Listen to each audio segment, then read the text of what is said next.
महाराज श्री चक्र का महत्व थोड़ा बताइए। श्री चक्र का महत्व यह है कि जिस श्री चक्र की विशेषता ये है कि जो श्री चक्र के अभिषेक का जल पान करता है उसको करोड़ अश्वमेध यज्ञ के पुण्य फल प्राप्त होता है। एक परिवार में एक बच्चा छोटा होता है जिसकी उम्र 6 वर्ष की होती है।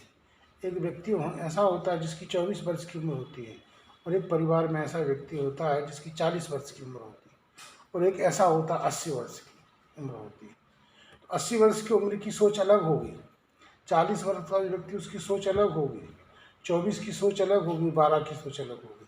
जहाँ श्रीयंत्र का पूजन होता है वहाँ सबकी सोच एक हो जाती है, मतैक्य हो जाता है, मत भिन्नता नहीं होती। ये सबसे बड़ा प्रत्यक्ष उदाहरण है। और श्री चक्र में भिन्न भिन्न प्रकार के चक्र होते हैं।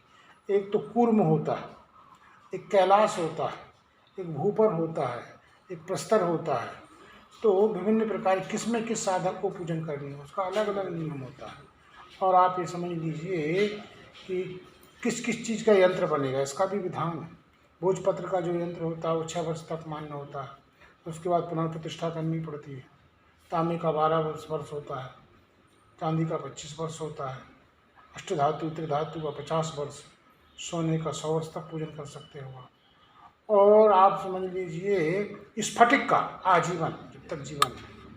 तो यदि आप अपनी संतान को कुछ विरासत में देना चाहते हो उपासना का, तो श्रीयंत्र का स्फटिक श्रीयंत्र का पूजन करके उसको दे दीजिए, तो कुल दोष आदि दोष भी निकल जाते हैं। इसलिए श्रीयंत्र के पूजन करने से ऐश्वर्य की वृद्धि होती है। लिखा है श्री सुंदरी सेवन तत्पराणाम, जो राजराजेश्वरी की सुंदरी की सेवा करता है भोगक्ष मोक्षस्थ करस्थ है, भोग और मोक्ष दोनों मिलते हैं। साधना के द्वारा या तो आप भोग प्राप्त कर लें या मोक्ष प्राप्त कर लें, दोनों चीज़ें नहीं मिलती हैं साधक को। कोई व्यक्ति चाहे कि मैं हंस भी लूँ और गाल भी फुला लूँ, तो जो गाल फुलाएगा वो हंस नहीं सकता है, और जो हंसेगा वो गाल भी फुला सकता है। दोनों में से एक काम होगा। ऐसी साधना के द्वारा या तो आप मोक्ष प्राप्त कर लीजिए अपनी साधना रूपी शक्ति का निवेश करके, या भोग प्राप्त कर लीजिए। पर आप चाहे भोग भी चाहिए मोक्ष भी चाहिए, तो ये किसी देवता का सामर्थ्य नहीं है, ये सामर्थ्य देने का है वो राजराजेश्वरी त्रिपुर सुंदरी का। इसलिए राजराजेश्वरी त्रिपुर सुंदरी की पादुका पूजन का विधान है। जिसके चरणों में मुक्ति का निवास होता है उसकी पादुका पूजन होती है। गुरु महाराज की पादुका पूजन होती है, और राजराजेश्वरी त्रिपुर सुंदरी की पादुका पूजन होता है। इसलिए आप देखना ललित सहस्त्र नाम में भगवती राजराजेश्वरी के एक नाम है गुरुमूर्तये नमः। ये गुरु की मूर्ति है। दयालुता, कृपालुता और मोक्ष देने में बड़ा सामर्थ्य। इसलिए सभी लोगों को श्री यंत्र माता का दर्शन करना चाहिए। जैसे घर में जो श्री यंत्र रखते हैं, श्री चक्र रखते हैं, छोटा सा रखें, छोटा सा रखना चाहिए।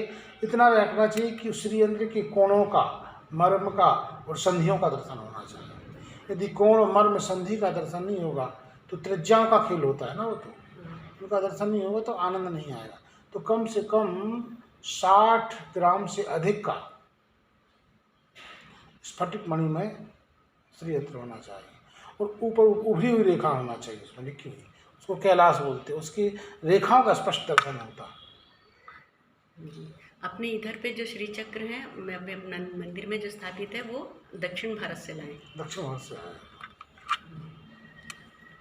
क्योंकि बहुत आजकल बाजार में बड़े नकली यंत्र मिलते हैं, जिनकी रेखाएं कटी रहती हैं, एक दूसरे से मिलता नहीं है। तो नकली यंत्र ले लेंगे तो वो आप वेव्स तरंगे जो हैं उसमें आपके कल्याण करने वाली तरंगे नहीं बनती।